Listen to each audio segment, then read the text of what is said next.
Ce souk populaire de la capitale, l'affluence n'est pas au rendez-vous. Les commerçants sentent le poids de la crise économique.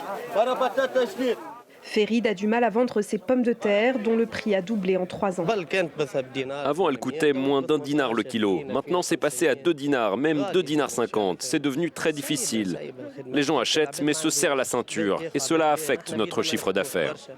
Malika, vendeuse ambulante, peine à joindre les deux bouts, mais garde espoir. Je ne peux pas me permettre d'acheter les légumes vendus ici. J'ai un peu suivi la campagne électorale et je vais aller voter parce que j'aimerais que la situation s'améliore.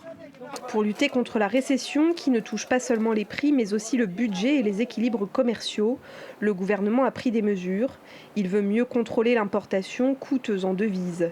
Le secteur des cosmétiques est l'un des premiers visés, mais il n'est pas prioritaire selon des analystes et ne représente qu'1% des importations.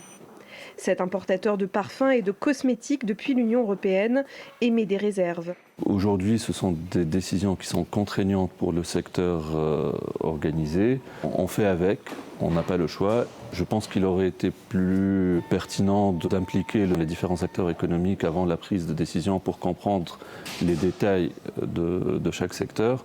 Le manque de dialogue interpelle la centrale syndicale l'UGTT. Ce puissant médiateur social estime que le gouvernement n'est pas suffisamment transparent sur les réformes d'austérité qu'il compte engager. Dans le cadre d'un prêt négocié avec le Fonds monétaire international, il s'élève à 1,9 milliard de dollars. Il faut expliquer au peuple tunisien la situation actuelle et comment s'en sortir, et notamment comment s'en sortir. Et nous avons un problème avec le gouvernement sur comment s'en sortir. Parmi les sujets de désaccord, la levée des subventions alimentaires, les modalités de cession des entreprises publiques.